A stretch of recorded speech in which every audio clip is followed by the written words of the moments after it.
Hey, what is up? This is Happy Hour in the Land. I'm Gomer, that's the professor, and we're here to talk to you about Cleveland sports for you, the Cleveland sports fan. And what we're going to talk about, all of the things that we need therapy for, right? This is a therapy session with liquid libations to make it a little bit easy for you. And this is what I said.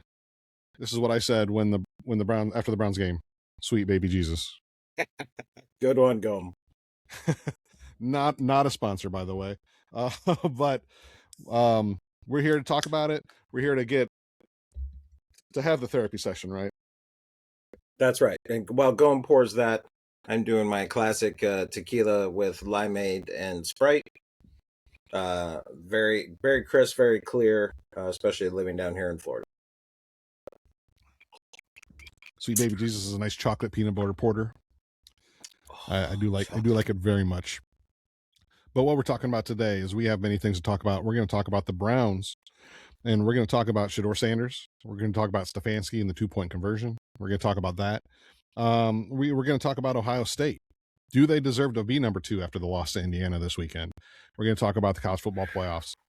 And we're going to talk about the Hall of Fame Eras Committee, that they just voted Jeff Kent into the Hall of Fame, but did not vote in Barry Bonds. So does Barry Bonds deserve to be in the Hall of Fame? We're going to talk about that later. And then we also have 5 questions with the professor coming up later. But first, we kick it off. We kick it off with the Browns. We kick it off with Shedeur Sanders, who threw for 364 yards, 3 touchdowns, and a 97.7 rating, quarterback rating. So how do you feel that Shedeur did this week? Well, thanks, Go, for asking. I mean, there's everybody's been talking about this, and I've been excited as well. I think, and there's so much to say, but quick, broad strokes, right? As a professor, 364 yards, very impressed. 3 touchdowns, 1 interception, very impressed. So where's the challenge? Well, the professor sees the challenge as 42 attempts. As a rookie, 5th rounder, right? What was that? His 3rd start. 42 attempts. Come on, we're supposed to have, and this is Cleveland, we're supposed to have a running game. We're supposed to have strong tight ends. That's my concern. But 364 yards, good.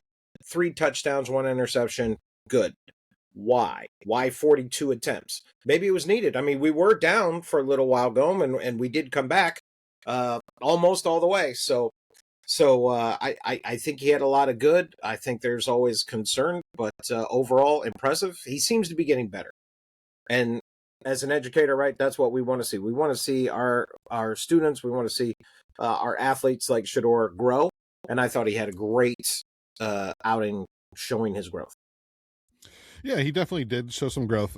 There's a couple of things that have concerned me. Of course, he threw for 364 yards and 3 touchdowns, which is fantastic, right? But, watching the game, like you said, 42 passes.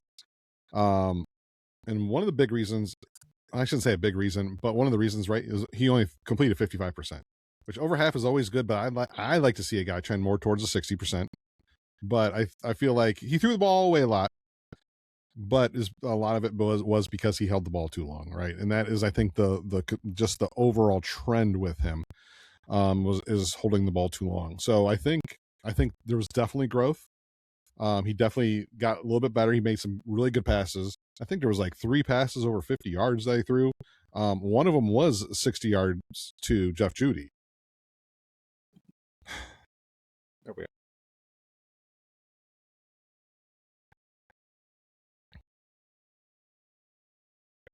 And there's the beauty of Judy, right? Once he gets in that open space, right, and he's got the speed and stuff like that. So it was great to see Shedeur and our number 1 wide receiver hook up. He high stepped at the perfect time to break out of that. If he wouldn't have high stepped there, he probably would have been done.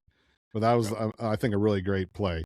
Judy, first of all, showed up, right? He only had 3 catches on the day. So it was finally good to see him in a positive highlight instead of a negative one. So I think that was huge.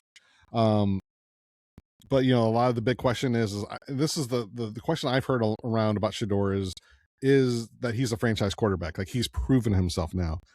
I don't quite see it that way, and it's been really hard for me, because when people are so much over the top of he's a franchise, he's the golden child, he's the chosen one, is it's so hard not to go so much the other way. And I'm not that other way. I think, yeah, he possibly could be the guy to go to.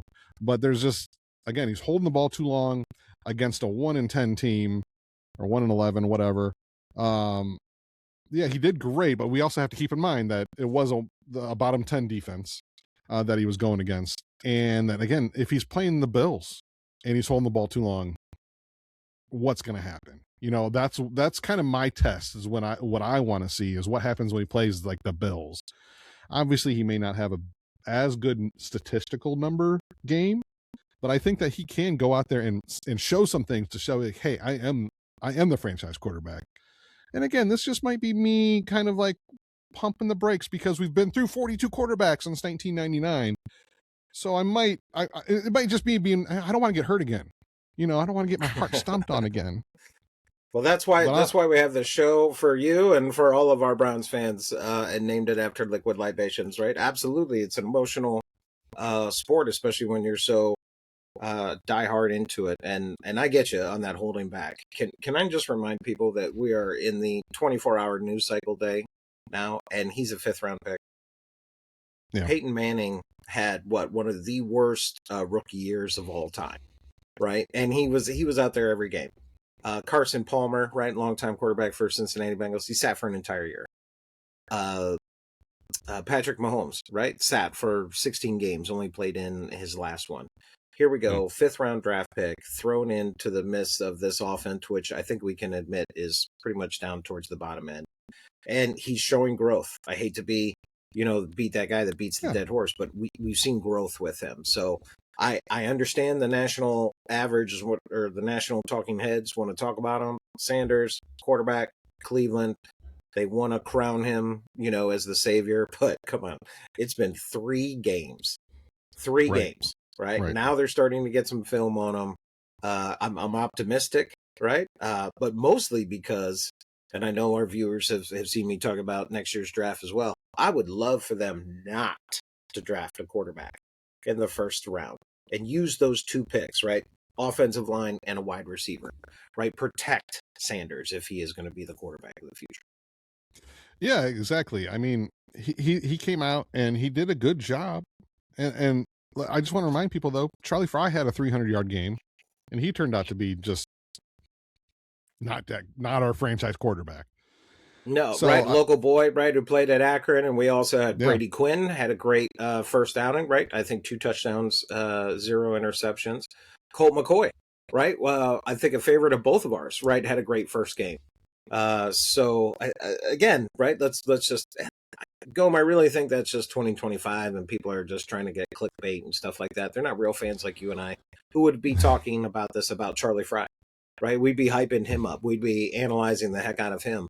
Why aren't you throwing to Braylon Edwards more? You know what I mean? And probably because it's the same thing, right? The offensive line. Oh my God, we have Joe Thomas, but we don't have anybody else. Speaking of the offensive line, boy, I heard Kevin Stefanski talk about losing our center, Ethan Bullock, and it just reiterated, right, how much responsibility they put on those centers. And then, I know we're going to talk about it later, but that 2-point play is just an example of communication, right? So I'm worried about the offensive line, have been this entire time, losing the center and him being out the last 4 games. Can we put that on Shedeur Gome? Can we say, hey, whatever he does in these last 4 games, not only is this line Swiss cheese, but even the center, the captain, right, was out. There's no veterans, right, really there with Batonio and Conklin gone. Yeah, and I think I feel like they're very confident in their backup center. I feel like he's going to be like the center for the future going forward. So in that aspect, yeah, it was a huge loss, but at least I feel a little bit more comfortable there. When we lose Batonio and Conklin, like I said, we think it's inevitable that they're going to be gone this year. That scares me. I mean, yeah, we could draft. I mean, we could draft somebody in the 1st round, but I would hate to use both 1st rounds on a. I'd love to get a wide receiver. I would love to get something else that we need, but it might need to be line because those guys are supposedly good. I feel like our line's been Swiss cheese this year. So I don't know, but we another conversation, right? But I just wanted to get it in there, right? That as while we're talking about Sanders and he's growing, right? We're having the conversation. Let's put in there that the veteran center went down, right? The head Yeah. coach even recognized that that was a big challenge, especially for a rookie quarterback. And all I'm saying is, as we're analyzing, everybody likes to nitpick everything. You know what? I'm going to throw in offensive line who lost the center on a game where he came back. And like you said, Tennessee Titans, not a good defense, but we saw growth, and that's what you want to see. Absolutely, yeah. And talking about the line too is, the line now. Nitpicking, I guess, about Quinshawn, right? I like Quinshawn. I guess he's an Ohio State guy. I guess I'm just naturally a fan of his, right? But 14 carries, 26 yards, only averaged 1.9 yards a carry, and that was after a 14-yard run. So after the 14-yard run, he ran 13 times for 12 yards. So our offensive line didn't. I don't know. Is that our offensive line? Is that him? I'm a little concerned that he's like he gets the ball, he stutter steps, he doesn't hit the hole on the run or on a sprint, and I feel like that could be hurting him. Well, that's a great point, right? The stutter step, but when it's effective, right? I've heard national pundits praise him for how well he can, turn on a dime and do that little juke move and stuff like that. But maybe again, going back to you and I have watched a lot of football together. Is it that hard to pick a defense against the Cleveland Browns where you put 8 guys in the box? Well, no. Right. Right? Everybody knows Cleveland hasn't had a quarterback, in my opinion, right, since the Bernie Kosar. Right? So then that means the Browns are going to have a running game, right? And before this year, we had Nick Chubb. I'm with you. Judkins did not have the best game statistically, right? But is it because the other teams are starting to figure out, oh my gosh, the Browns cannot pass the ball? Let the Browns pass the ball, right? But just don't let them run, because when Judkins does get going, right? Didn't he just had, what was that, 2 weeks ago? He had a 3-touchdown game. Right. And Yeah. when you can run the ball, when you can control the clock, right, that is a real threat. And that's what the Tennessee took away from the Cleveland Browns on Sunday. Yeah, for sure. He did pretty good. Like I said, a few weeks. He needs to do better, is I guess what I'm trying to say. Right. No doubt about it. But and what I'd like to see really is I'd like to see Dylan Sampson get a few more carries. I know he had a I don't know if he had a carry. I know he had a big catch. He had a big fumble this last week, but I really like him. I like his quickness. I think he hits the ball the ground the hole hard when he's running, and I'm just a big fan of his. And I'd like to see him kind of get in there a little bit more. No, I don't blame you at all. Again, I'm a big. You and I grew up on AFC North football, right? You got the ground and pound guy, and then you have the wily guy, right? And that's what number 22 is for the Browns. And when he can get through that hole, my God, he just takes off. Right. And that's what I was talking about with another friend of mine the other day. Hey, when he gets through the hole, he just takes off. Right. And he's a little wily. And that 1-2 combination, again, if we can have, 2 good tight ends. I like Njoku. I want him to stay. I don't think he's going to. But isn't that Kevin Stefanski ball, right? Almost Marty ball. Right. Give me a strong offensive line. Give me 2 running backs, right, that I can rotate, and some tight ends for some play action. And then give me the guy that can, stretch the field every now and then. But otherwise, it's ground and pound, AFC North football, and let's get a defense out there that scares the offensive coordinator of the other team. Yeah, for sure. And you talk about too. We're talking about the run game, and this I kind of lead into, right, the 2-point conversion, right. We're talking about coaching. I know he handed over play calling to Tommy Rees a couple weeks ago. I haven't been impressed. I don't think it's been very imaginative play calling. I feel like the runs have just been, I don't know if the runs are if they're tipping their hand or the formations that they're in, but I feel like I don't know. It's just not very imaginative play calling, in my opinion. I don't know how which you is feel which about is crazy. I'm sorry to cut you off, right? Which is crazy because we've seen some wild wildcat formations and some crazy plays, right, at some of the most weirdest times. Well, maybe that's why they're doing it. Maybe that's why they're doing the wild card plays for 2-point conversions and stuff like that. Is because maybe they don't have anything. And obviously, I'm with you that that's not a good idea. But the other side of the coin, how many young fellows do we have? And most likely we're going to need them to be leaders next year because we're going to have another lot of young fellows. right? So is this, I don't want to call it a throwaway year. I hate that, right? But is this a teaching year?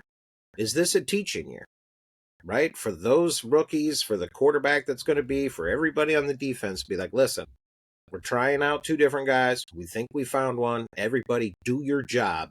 And next year, we're going to come in with another 4 starters, right, from the NFL draft, if you include the 3rd round, which I think we should. Yeah. And then, just kind of carry over. Like I said, we talked about coaching, and now we talk about the coaching decision about the 2-point conversions, right? So towards the end of the game, we scored a touchdown and we're down 8, right? We got the 2-point conversion and went for it, and we were down 8 because we missed it. And a lot of people were talking about that 2-point conversion and whether it was a good decision to go for or not. Like, why not just kick the extra point and be down 7? And I'm actually thinking it was a great decision. Obviously, hindsight's 2020. You look at it and you're like, we didn't make it. That was a bad decision. Well, yeah, of course. But when you're down 14 points, you score a touchdown to get in within 8. And if you go for the 2-point conversion, you're down 6, right? So if you get a touchdown, and all you need to do is kick the extra point and you win the game. Historically speaking, 2-point conversions are made 50% of the time, historically speaking. I know it's a little bit lower this year. But so if you're like, hell, all right, if we go for it and miss, we're going to go for another 2-point conversion. We should get one of them and at least tie the game. But I like the aggressive play calling, going for the win, especially at home. I don't think it was a bad decision. A lot of people are really on Stefanski for making that call, and I like it. I like the call. I don't know how you feel about it, but No, when you put it that way, right? I think it's a great point. Plus, here's one thing, and then you kind of touched on it, right? But analytics doesn't really talk about momentum, right? right. There's scientific proof out there that humans create vibrations and we create energy, and you put 60,000 of them in a stadium and they're all jacked up and rooting for, this, that, or the other thing, right? That can have an effect. That kind of effect on the players on the field, right? So that's the one thing that I think analytics misses, and the real football guys know that and aren't afraid to go against analytics when they say, you know what, when the chips are down and you need a big play, you know what I mean? When a team has got 99% chance of losing, because there's no way you can have a big linebacker bust through the line and pop that ball out, right? And then get a touchdown right off that fumble and then changes the momentum of the game. So Right. sorry, I didn't mean to rant, but I'm a big believer that analytics has its place. I think you have a good point about what the math says and the options that you still had at the end, and that's that along with the momentum and the feel for the game. Not every game is the same, right? And you add all those factors in, and I think you make a great point. Which leads us into the second 2-point conversion. We're down 2 points. The game's on the line. We got to go for the tie. Shador's taken off the field. Let's show it. So it's a Wildcat. Quinshawn has the ball. Looks like he's supposed to flip the ball. And then, of course, he just panics and throws the ball. And now, it's easy to criticize, right? Again, after the fact. But if Quinshawn pitched that ball like he was supposed to, there was one guy that he had to make miss at that point. So I don't know if he makes it in or not. But if that play's run as it's supposed to be run, they have a shot at. I mean, maybe he scores. Maybe it's not as bad as it looks. But no, absolutely. And Stefanski was asked about the 2-point play, and a very silly question, right? Like, did it work in practice? And of course, he's like, of course it worked in practice. We don't use plays that don't work in practice, right? So that kind of just reinforces, I think, your point that this isn't as much of a train wreck as it kind of looked like on Sunday, right? There was mistakes made.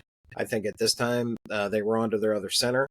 And I know they practiced this, according to research, right? They practiced this against Philadelphia, right, when they were doing the inter squads. But the reason I bring that up, Gomes, is because at that time, Judkins was not with the team. Right, he wasn't practicing. They brought that up, yeah. So, it kind of makes you wonder, you know what I mean? But again, these are rookies, folks. These are rookies, right? We keep saying that they got 4 or 5 really good rookies, but let's remember they're rookies. And I agree with you. I think mistakes happen. Boy, if that had worked and we would have come back and tied the game with a minute left with our defense. Whoo, give me some overtime. I know we're supposed to like avoid, right? Analytics says avoid overtime, but I'm sorry. With our defense and the offense pumping the way that it was towards the end of that game to bring us back, I would have liked to have seen it. That would have been some more good football. Yeah, for sure. That would have been great. And actually, Stefanski was asked about the 2-point conversion after the game, and he had this to say. Not going to get into all the specifics, Jeff, but obviously did not go as we thought it would. Did you make that call or did Tommy? Yeah, I make every call. Why would you take him off? Yeah, it's a 2-point play. Didn't come through on our first 2-point play. Got to the second 2-point play. We didn't come through, but that's on me. What was that? Was that play call yours or Tommy's? I'm responsible for all of it. Which really brings up a great question in my mind. Is he says I made that call. Now, is he protecting Tommy at this point, or are we being fooled and he didn't give up play calling? Which one do you? Do you think that Tommy made the call? It's a great question, right? Because everybody's been wondering about play calling on the Cleveland Browns for many years, right? And Tommy Rees was supposed to be, right, this quarterback whisperer, right? This great offensive mind to try and mix it up and stuff like that. So I think it's a great question. But to be honest with you, with all the years with the Deshaun Watson stuff and watching Kevin Stefanski closely, I'm going to use a term that comes from my friends up in New York and New Jersey. I think Stefanski really is, quote, a stand-up guy. And I think he is making sure that he never throws anybody under the bus. When asked about, Judkins and practicing, right? And he's like, we trust our players, right? So that's my opinion. I think he's not going to throw anybody under the bus at all. That's his way. He's a stand-up guy. He knows that football, not everything is supposed to be aired out on national TV. I think we've seen some of the great coaches in the past. Bill Belichick wasn't a great interview guy. Tomlinson, right, from Pittsburgh. Boy, that guy's pretty direct into the camera and so forth, so on like that. So I think there's lots of pieces to look at there, and I think Stefanski's protecting his people. Reese is still relatively new, right? He was just in Alabama, 2 years ago? Yeah. So again, that's a young man, and we look at Kevin Stefanski. He's got plenty of this gray in his beard, right? And he's been in the NFL for about 20 years now. He may be okay money wise, but he's just trying to protect the new guy. Well, and I can appreciate that because obviously, the clip we just played with him talking is that it just didn't work. He didn't throw anyone under the bus, right? Anyone in the play. It just said it just didn't work. Yeah. Which I can appreciate because, like I said, the execution by the players was not there. And nothing's more frustrating to a coach than like, hey, I have this plan. It's going to be brilliant. And then it all just falls apart because it wasn't executed by the players. And then everyone's mad at you for calling it. And I get it. But at the same time, it's got to be very frustrating. So I do think he's a stand-up guy. And I do like the fact that he kind of just came out and said, nah, it's my fault. I like that. That's pretty good. Yeah. And talking about Stefanski going forward too, whether his job's in jeopardy or not. I don't know. I feel like they would have fired him by now if they were going to fire him. But I think the biggest thing really to me is we're not going to get a high profile hire if we fire Stefanski. There's no one that's going to want to come here with the Deshaun Watson his contract, his guaranteed money hanging over his head. Still kind of a year away from becoming good. I don't know. With that, I really feel like that's a handicap. Like it's going to hurt signing free agents. It's going to hurt trying to get people to come. So again, if there's a high profile guy out there that's looking for the head coaching job, and it's between Cleveland and somebody else, he's picking somebody else every time. So I kind of wonder, are they going to keep Stefanski just for another year until they can just start fresh with a new coach, no Deshaun, and go from there? That's my question. It's a great point, and I have always been an advocate for give them another year. Right, we don't know what's going on in that locker room. We don't know what kind of base or foundation is really truly being built. So give him another year. And I think when it comes to Stefanski, a lot of people are putting Stefanski and Andrew Berry, right, the GM together. And when they do this, when people do this, I was like, well, this is a slam dunk. If you didn't fire Barry in that last offseason and he just had a great draft, why would you fire him now? Right. And when it comes to Stefanski, he is literally trying to bring in two rookie quarterbacks at the same time, as we have a terrible offensive line and not too many playmakers, right? Wide receivers, I think we can agree, right? We need some help there. And if we had a strong offensive line, right, our running game would be better. So, again, big picture, folks, right? I'm sorry that we're not getting W's, but I've been saying for a while, Sanders is slowly getting better, and that means something when you're a 5th-round pick. So we're getting better. Stefanski is always building for the future. He never ceases to be afraid for his job. He seems to protect not only his coaches, but some of his players as well.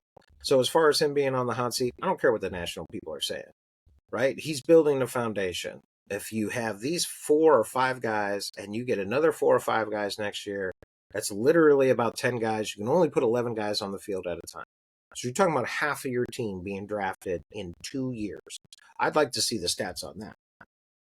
If that's ever been done before, how young can a team get, right, overall? And we know that they're not going to spend a lot of money because of all the money in the Deshaun Watson deal. For those of you at home, it's $80 million to get rid of him for the next year because he is under contract, right? So it'd be $40 million to keep him on the team and $80 million to cut him from the team. So they don't have a lot of money to buy these offensive linemen is where all that was coming from. Which also, the report came out this week that the Browns plan on keeping Deshaun next year, which I think was an interesting report that came out just because of the fact of, well, if Barry's going to get fired, how are they making that decision right now? Obviously, Haslam can say, I'm spending my money, he needs to be on the team. But I also feel like they have a direction that they're going and that they plan on keeping Watson. And I think that's why I'm kind of very hesitant to think that Barry's going to get fired as well, just for that same reason. And I think it's going to be very, very interesting that Deshaun stays on the team next year. All of a sudden now it's a Shador, Deshaun kind of like battle. Because, I mean, are they going to pay that guy that much money to sit on the bench? I think they will. I think they will. I mean, that's what this whole thing has come down to, is that they put themselves in a difficult position. And we've been through a lot of difficult years. There's no question about that. And we're starting to see the light at the end of the tunnel. So I hear you. Yes, they keep him. If it's going to save you $40 million, you know what I mean? Keep him on the team. But, can he be the towel boy? Right? Can he be the practice quarterback? Right? There's nothing that says that he has to be the starter. Now, on the flip side of that coin, Gome, I'm thinking, hey, maybe you could trade him. Maybe you could trade him halfway through the season, right? As quarterbacks go down, right? Look at poor Indianapolis, right? Richardson is still hurt. Matt Jones, I think they said, is out for the season with ACL or maybe his collarbone or something like that. And, they've got Bob, the quarterback throw. Actually, it's so bad, Gome. I don't know. Did you hear this? You're smiling. Did you hear who they brought out? Go ahead, I didn't know he was an option. Tell him this is a true story. I didn't know he was an option. He could have been on the Browns. Phillip Rivers coming out of retirement, hasn't played in 5 years, or hasn't played since 2020. Yeah, that's I don't know how he's going to be, but that's. I suppose that he ran the Colts offense in high school, and I guess he's ready to go. Well, I mean, you've only got 4 weeks left, right? And you want to put something out there. But this is my point, right? What if Deshaun Watson was healthy? Right, and Indianapolis is like, well, we only got to win 2 out of the 4, right? We'll give the Browns a 4, right? And then boom, now you got rid of them and you got a 4. So that's what I think. I think if they're going to keep him, it'd be very interesting to see them want to start Deshaun Watson after everything. But who knows, right? It's the NFL and anything can happen. Well, I should go back and research this. How many years in a row the Browns have played 3 different quarterbacks or got to their third string quarterback? So heck, if he keeps him on the roster, there's a great chance he's playing because just the injuries and whatnot. I mean, like I said, I wonder how many years in a row. I should go look that up. That's going to be a big number, one. I'm sure. Yeah. So we're going to take a quick break. After that, we're going to talk about the Browns defense. We're going to talk about Ohio State. And we're also going to talk about, we got the Baseball Hall of Fame Heirs Committee vote that came up this last weekend. And like I said, we're going to answer the question, does Barry Bonds deserve to be in the Hall of Fame? All that and more right after this.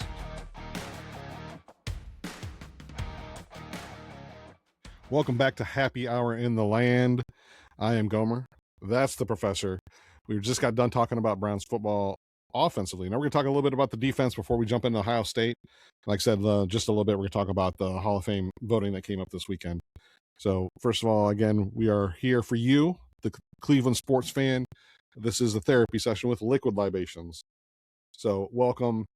Please come commiserate with us. Boy, yeah, and we need some liquid libations after this last weekend, right? Browns and OSU.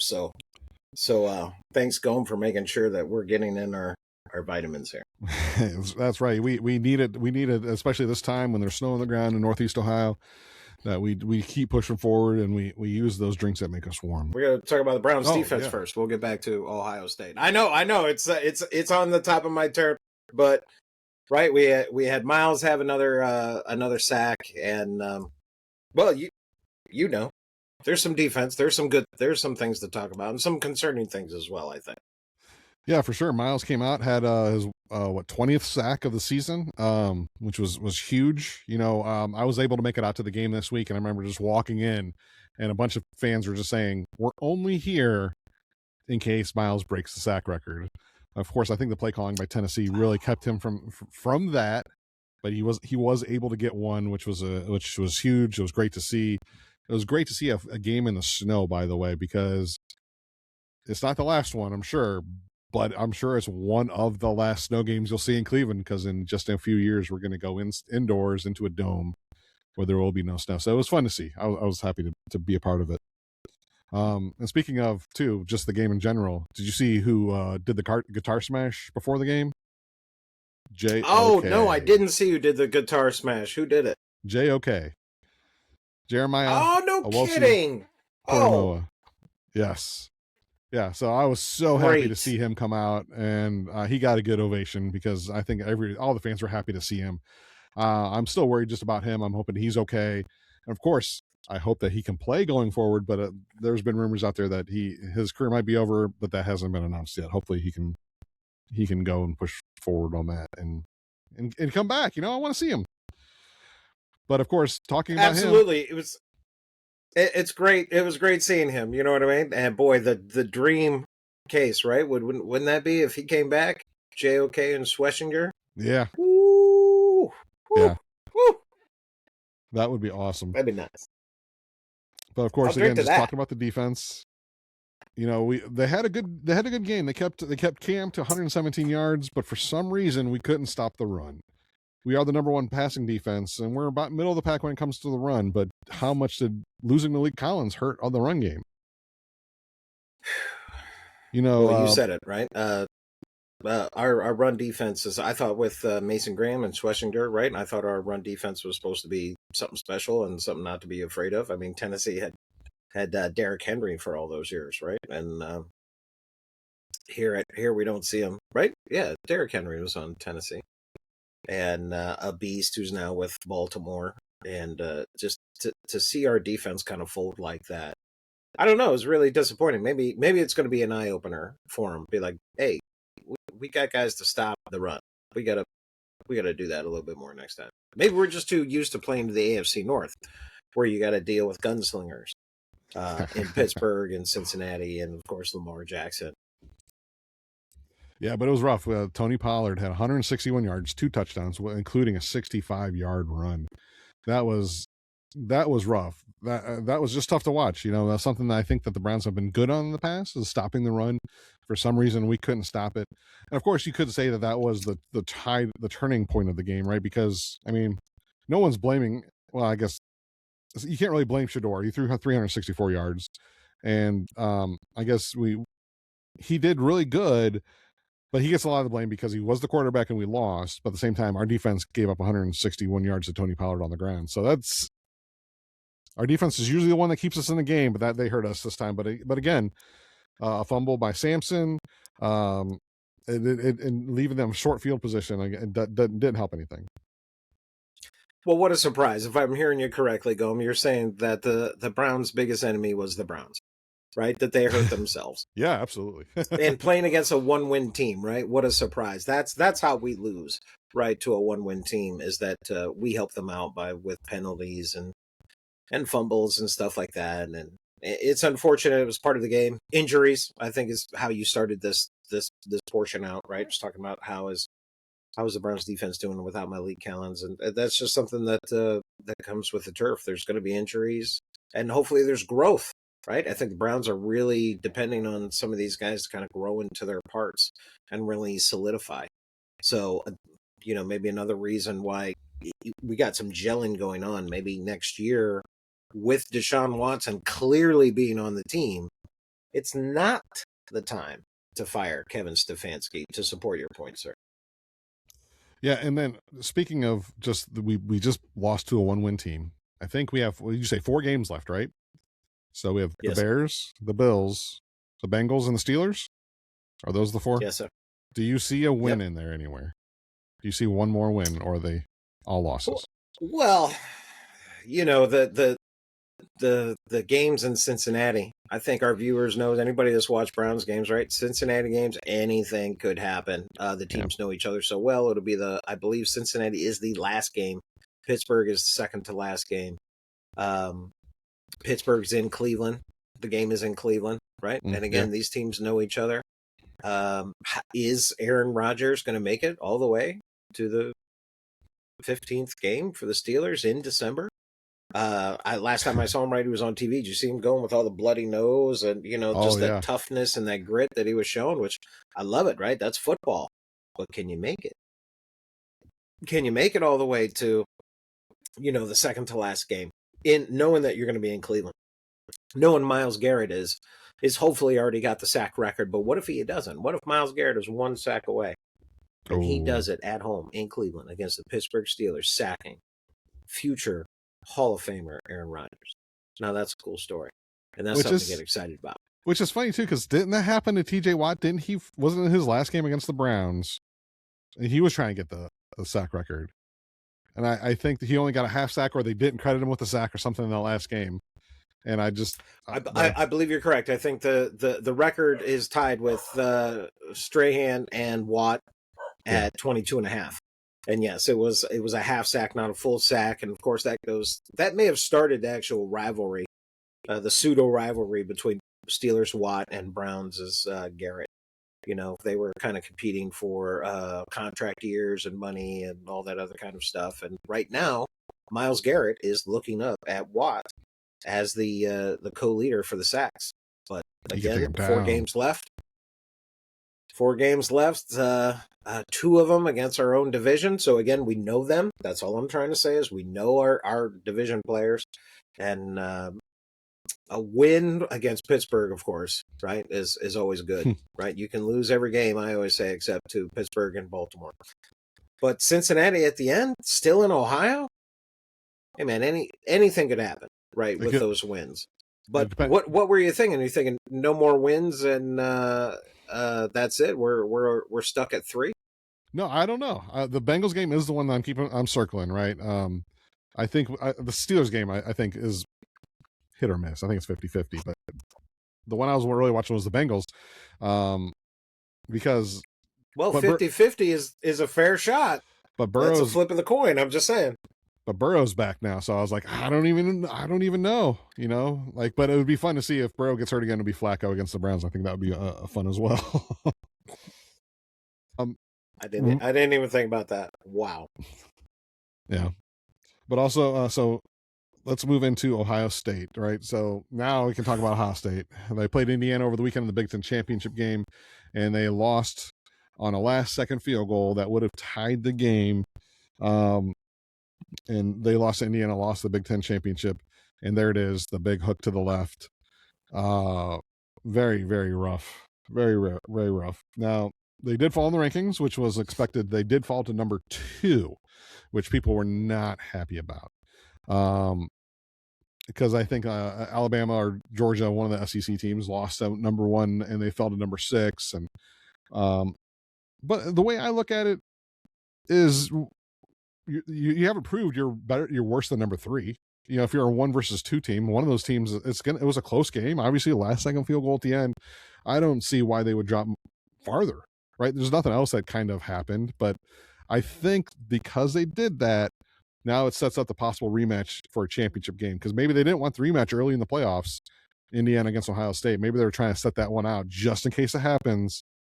That 1 versus 2 in the championship game would be Indiana, Ohio State, and that would be for all the marbles, which would be really fun to see. Boy, that would be really cool, right? And now that's a revenge game, right, for the actual championship and so forth. And I get what you're saying about how give some time between, because didn't we just see this with Michigan and Ohio State just a couple years ago? Excuse me, where they played each other and then they got to play each other again, right, because of the playoff system. So it would be good to see some time in between them if they play again. But I think you make probably the strongest argument with you didn't lose to number 3 or 4 or 5. You lost to number 2 and it was a close game. Why would you put Ohio State farther than 2? Why would you put a team in front of them?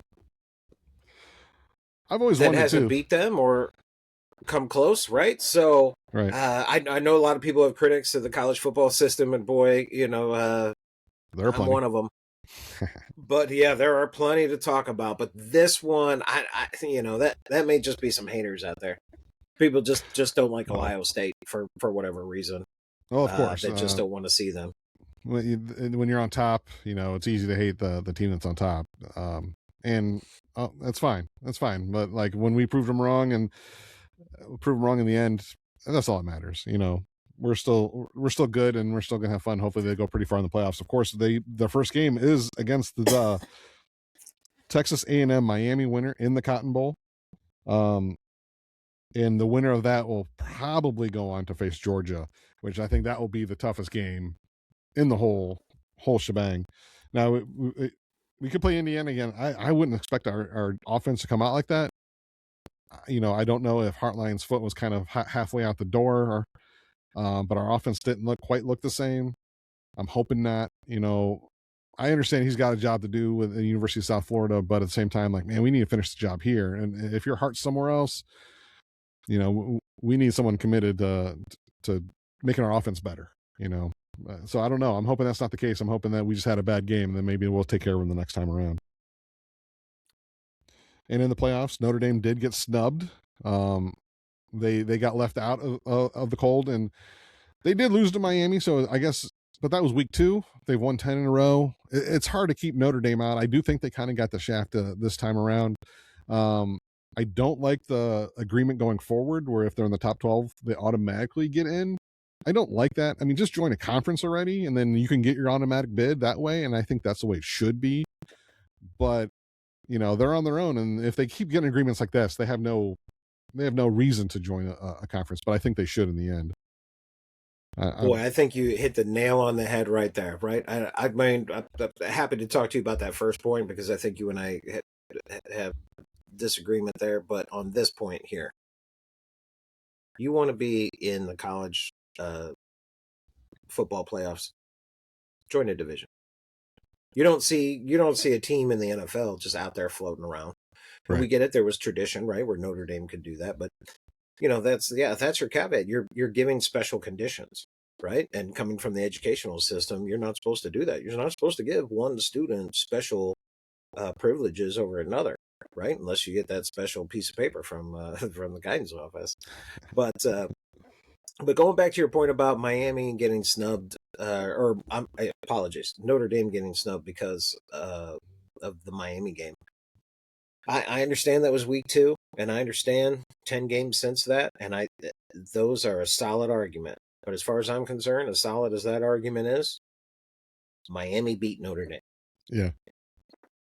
That you're right. You're absolutely right. And the college committee, or the fans out there who would support that, you're absolutely right. 10 games in a row, and wow, what an improvement.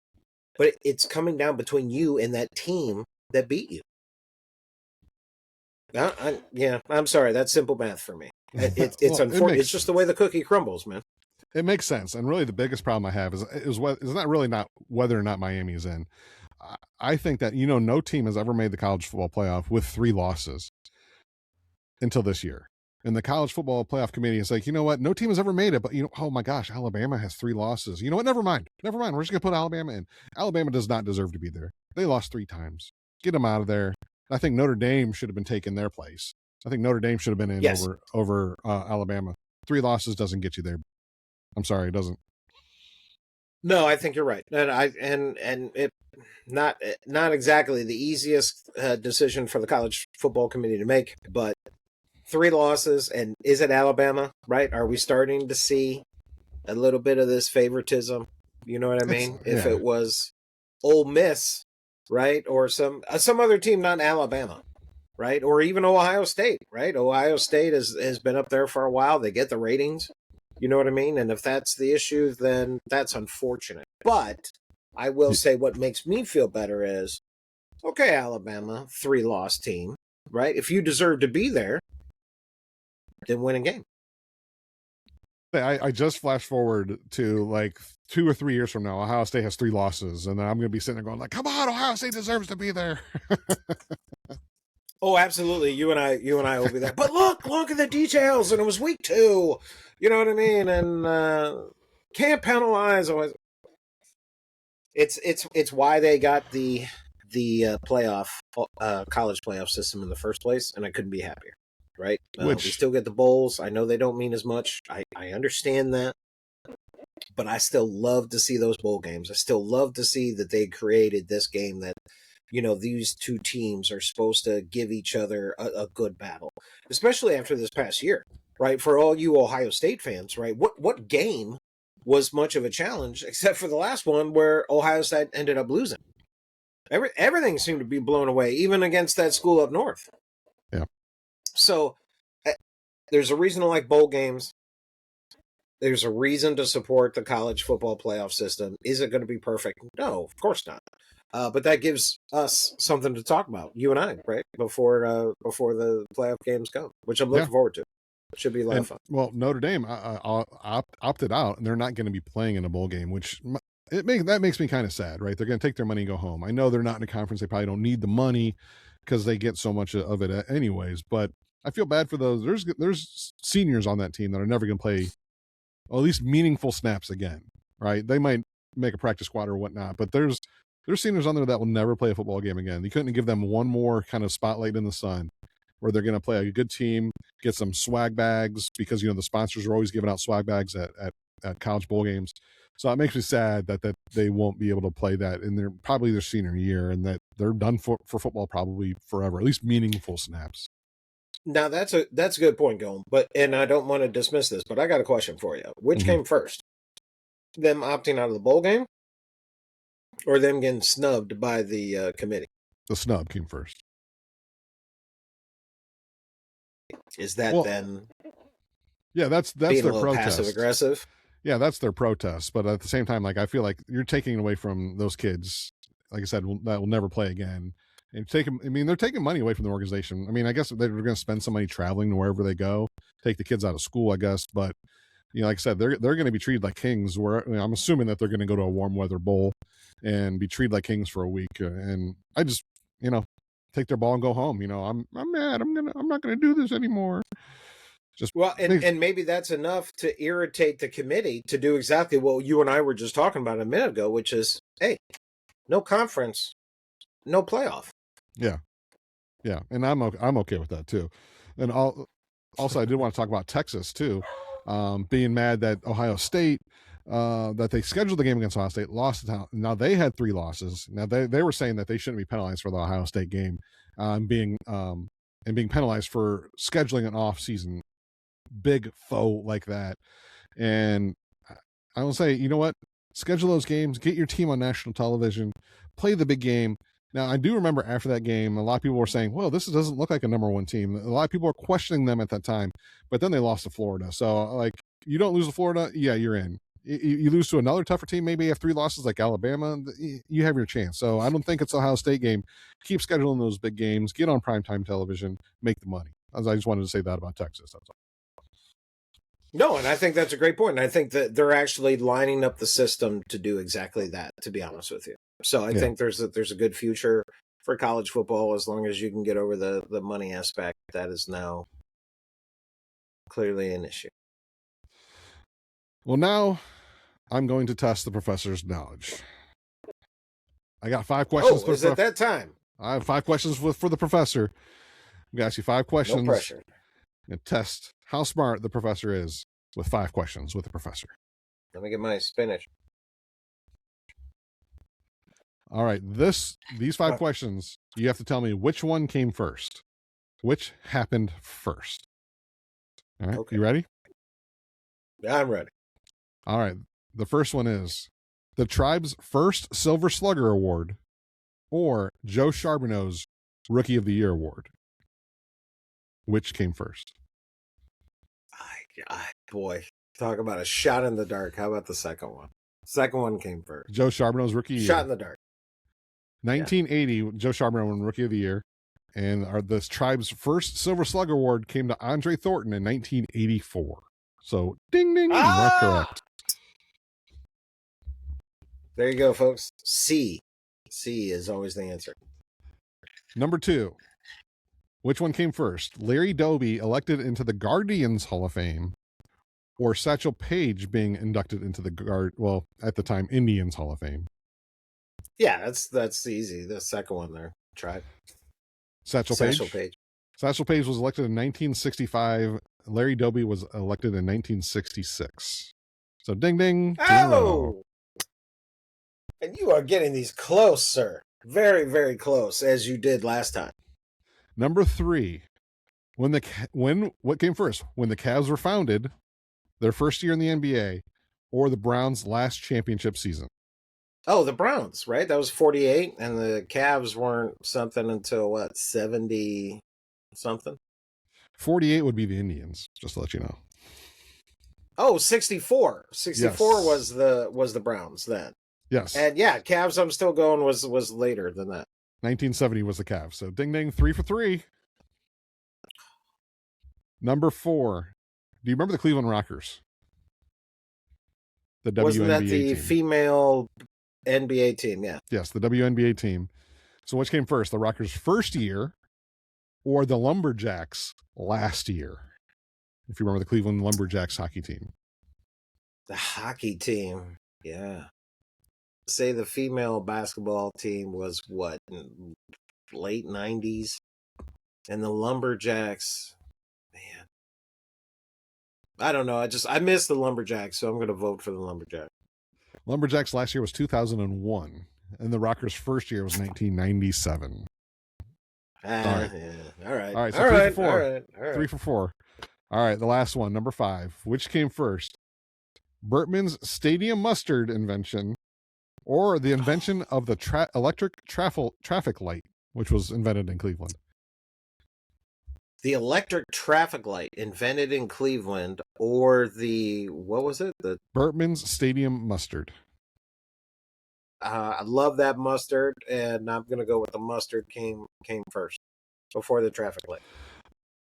The mustard came out in the 1920s, and the invention of the traffic light happened in 1914. So finish the 3 for 5. Still passing, right? Now I'm thinking about that 50%. Mustard. That's good. I got some upstairs. And now I'm thinking about that. Right? I don't even care about the score. Now I'm thinking about getting some mustard. Go, maybe you can send me down some mustard, buddy. Or I'll be there before you know it. I'll be back before you know it. We you know what? We will be back before you know it. We're going to take a quick break. I am the Gomer. That is the Professor. We're going to be right back on the Happy Hour in the Land. Just a few seconds.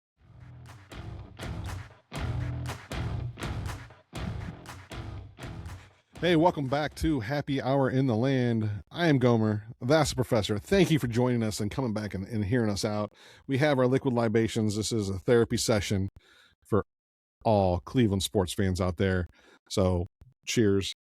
Now, I got to take a sip. Now, I do want to talk about, to finish off the show, I do want to talk about the Hall of Fame Errors Committee. They did, induct. They did not induct, but they did vote in Jeff Kent this last Sunday, who is a former Indian, in case anyone out there forgets. We got him in the famous Carlos Baerga trade that crushed my heart. but he did play with us. Him and Jose Vizcaino came over, pretty much played terrible. And then the next offseason, we traded him for Matt Williams, who came over, hit 35 home runs, 100 RBIs, who then wanted to be closer to his family. We traded him for Travis Fryman. So I don't know, trading Jeff Kent for basically Travis Fryman, a one-time All-Star in the 5 years he played for us. But I love Travis. I'm not bashing him. I love Travis. But was that an even trade? I don't know. He went out to San Francisco, mashed. He was named MVP out in San Francisco. And was it because he was batting behind Barry Bonds? Who knows? But I do love the fact that he got inducted into the Hall of Fame before Barry, just from the sheer aspect of, I don't know if you remember this, but Jeff Kent and Barry Bonds did not get along. They were at odds. They threw each other under the bus to the media. They argued about seats on the bus. And from what I've heard, Jeff Kent called out Barry Bonds several times because, he was a diva. He was all about himself. Jeff Kent was a team player. So I think, and Barry Bonds was mad the year that Jeff Kent won the MVP over him. Barry came in second. And I just love the fact that he got in there before Barry Bonds. So now the question becomes, does Barry Bonds deserve to be in the Hall of Fame? And my short answer is no. No, he does not. He's a cheater, pumpkin eater. Okay? He took steroids. And man, people out there talking about how he should be in the Hall of Fame because he saved baseball. I don't remember him saving baseball. Mark McGwire and Sammy Sosa, they saved baseball. Now, Bonds came in a couple years later, and then he kind of did his thing. And I know it was popular, and I paid attention. I watched. I don't know if he saved baseball, but you know what? He got paid, right? He got he got his chunk of money, right? So for those of you out there that says that, there was no testing. Bud Selig allowed it. Really? We're going to go for a loophole, right? Because at that time, everyone knew steroids was not a good thing and that it was an enhancement, right? To help you get better on the field. The steroids he took supposedly made him recover faster because that's part of the grind, right? 162 games that he got to play, and it helped him kind of recover faster and be able to be fresher to hit more home runs. Of course, hit the ball farther, right? A lot of people saying it doesn't help you hit the ball. No argument that he can hit the ball, but it made him hit the ball farther. So maybe a fly out to the track might not go over the wall. And again, he's fresher because of it. And a lot of people too also saying about his stats are for steroids, that even without his years in San Francisco that he should still get in. Yeah, but we don't know when he started, right? I think it taints his whole career because we don't know when he started, just like the reliever for the Cleveland Guardians who shall be named.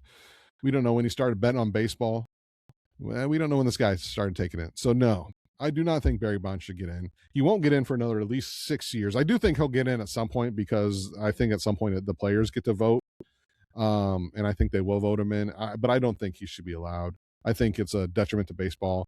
Cheating on the game should not be allowed. If you ruin the integrity of the game, same as the reliever for the Cleveland Guardians, who shall not be named. No, I think he should be thrown out of baseball. I don't think Barry Bonds. I think he made his money. He did his time. He got what he deserved. Right. He got that big contract. But no, I don't think he should be immortalized alongside the greats, the like Babe Ruth, who he hit some home runs while on some in performance enhancing Budweiser substances. and hot dogs. Yeah, he hit home runs when he was drunk. I mean, put that guy in. Yeah, I'd rather have that over than a guy that cheated to be better. He got his money. He got what he deserved. Let that be the end of it. I love your stance on this. I really do. Cheating out, right? It's a game, and you get paid way too much money, right? And basically, in my mind, the boundary, right, that the MLB should have is that you just do not cheat, right? And I understand everybody deserves a second chance, and I do believe in that. But not a third or fourth or a fifth chance, right? If anything, if we're going to go by that everybody deserves a second chance, then the first time you get caught, 1 year. Yeah. This got to be serious, man. And so that you understand the second time you are out of baseball, right? And that's it. No severance package, no nothing. If, as you said, Gohm, if you're going to mess with the integrity of the game, which is, I mean, a lot of the reasons why we watch it, right? I think a lot of people will look at the world and say there's so much corruption, there's inside working, but when we watch it on TV, when we happen live, we can see some of what it really means to be live and entertained and an unknown. Even though there's plenty of knowns, right? But sports is the most unknown factor, and that gives us our freedom of, hey, maybe everything isn't written in the script, right? Maybe fate and destiny and stuff like that isn't all planned out before we get it, right? That's why we watch the sports. So I love the fact that you're holding the integrity of the sport. I think it should be done. I think with the amount of money that these guys are getting, that they'll be okay. Right. Again, and we are human, right? And we deserve second and third chances. So I'm not saying the first instance you're out of baseball, but I'm saying that I appreciate that the first penalty is something like, what is it, 52 games or something like that? Isn't that the first penalty? 80. So it's half a season. And I'm saying that's not enough. I understand you're messing with somebody's money and career and stuff like that, and it's 80 games. I'm just saying it's not enough. It should be 162. And come back the next year. Hey, work out. You know what I mean? Maybe make a deal with the team where you get a personal trainer. You're not in the team facilities, right? But you do stay healthy. And if you can make it back on the team next year without cheating, then okay. But if you can't make it without cheating, then maybe you shouldn't have been there in the first place. That's just my 2 cents. No, I'm in. I mean, that's great. I think the integrity of the game, and I don't think that baseball has upheld the integrity of the game, especially with the trash can situation and not stripping that team of their championship. But that's being said, they have to maintain it and stop being worried about a black eye. When a black eye happens, you take it and you move on. But you have to fix it, right? So I love this game. I think the integrity should be upheld, and I hope it does. You know, I really do. And I appreciate you bringing the trash can. Can I ask you because they made the deal, right, with the players, right? There will be no, right? Because that's when we officially knew, right? It was when the players came out, the guy was traded. Anyway, my point is going, what do you think would have been, what do you think, in your opinion, and you're a fan, right? So there's a little bit of bias. It's all right. It's all right, my friend. You've been watching for your entire life. In your 2 cents, what should have been the repercussions of the Houston Astros cheating and winning the World Series? That's a great question that I haven't thought about recently. I do think that they should have been stripped. I don't of their title. I don't think that they should be able to hang that banner because there's proof that happened during the playoffs. I know there was talk about it when the Astros played the Indians that year in the playoffs. So I think they should have been stripped for the title.